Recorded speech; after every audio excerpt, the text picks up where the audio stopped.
እሺ AI irratti hubannoo viidiyoo irraa argadheerra. Maal fa'aa irratti faayidaan isaa nu gargaara AI fayyadamuun keenya kan jedhu tokkoffaa yaa teknolojii fayyadamuun faayidaa mataa isaa ammuma qabu miidhaa mataa isaa immoo qaba. Kanaafuu namoonni amma jiru teknolojii kanaan fayyadamuudhaaf of qopheessuu fi kaayyoonni hojii kanaa kanaafuu amma maalinni oguma nu gargaaramu nu miidhaasa jedhu akka nu gargaarus akka nu miidhisu gochuu kan dandeenyu miti. Kanaafuu amma maal fa'aa irratti nu gargaara artii irratti nu gargaaruu danda'a. Barnoota irratti ijoolleen akka fedhii isaaniitti wanta odoo isaanii nutti wanta beekuu qaban sana akka beekaniif nu gargaaruu danda'a. Amma wanta akka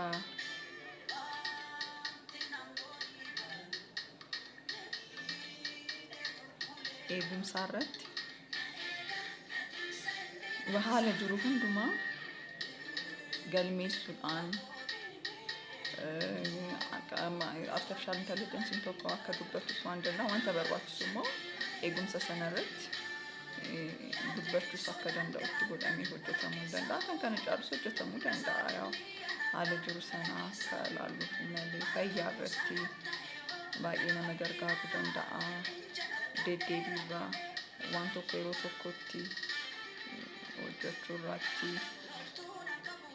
maallaqa irratti bittaaf gurgurtaa irratti galii irratti haala jiru geejjibaaf loojistikii irrattis karaa ammaas bidii wanta garaagaraa seera eeggachuu irratti namoonni dardarurraa instruction based waan ta'eef wanta barbaachisaa haala barbaachisu yeroo tokko seeraan akka namoota fayyadutti yoo rakkeenya nu fayyaduu danda'a jechuudha. Kun immoo amma ittisaaf nageenyaaf akka nu barbaachisu sanatti ittisa yookaan tasgabbii yookaan eegumsaaf oolchuu dandeenya.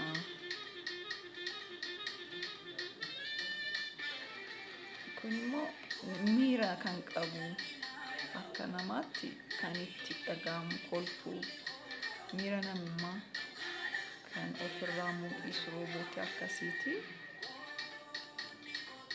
Mana murtii keessatti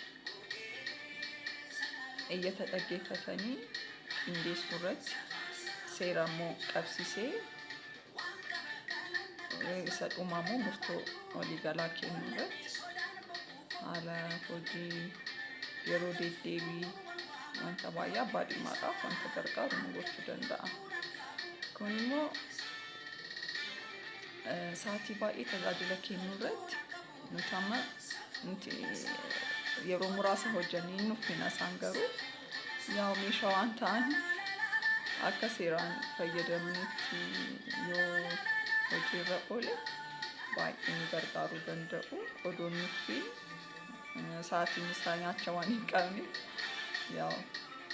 hojii keenya irratti wanta barbaachisu maamila keenyaaf keessummeessaa ooluu danda'u jechuu dandeenya. Kun immoo ammas uummata tajaajiluu irratti jechuudha.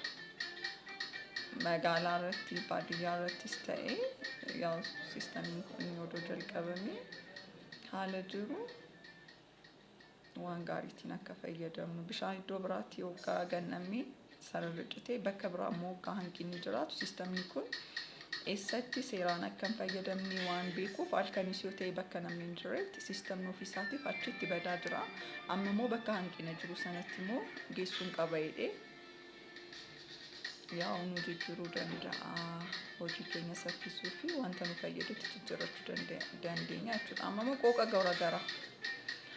qooqaalee garaagaraa irratti nu fayyaduu danda'a. Qooqa garaagaraa akka beekutti daataa baay'ee galu waa'ee afaan sanaa irra caala nu gargaaruu danda'a jechuudha. Qonna irratti fakkeenyaaf isheen ያው ትራክተር ምናምን ያው ከነ ድረስ fayyadamaa turanii garuu isheen kun maalinni ያው innis akka jiru ta'ee jechuudha. Ogaa meeshaan oomishni qaqqabees godhuma hojiin sun ያው teknolojii isaanis fayyadamuun akkuma jirutti ta'ee isaan kun immoo faayidaan isaanii jalqabarraa kaasee akka nu gargaaranidha.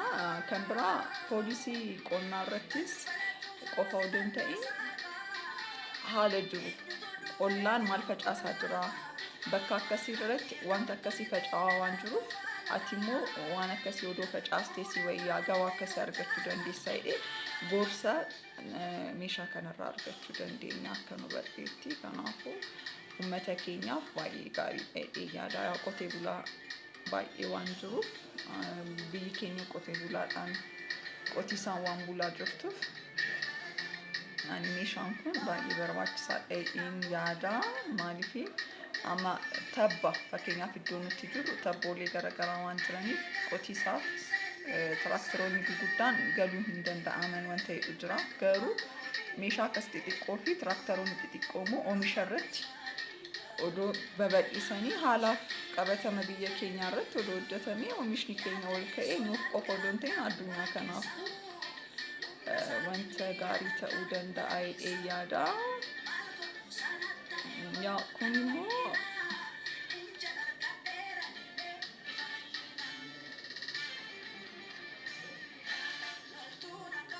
xiinxala imaammata irratti imaammanni tokkicha ol ba'uu fuuldura namni akka barbaadetti qorachuu danda'a. Garuu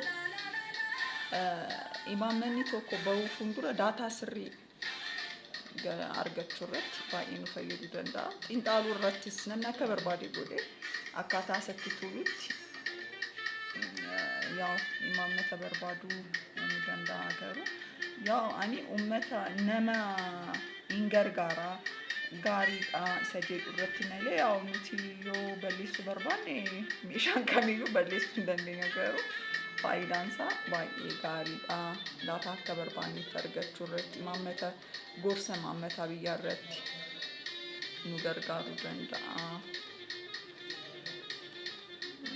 Kana kanaaf nu fayyaduu danda'a isa jedhudha.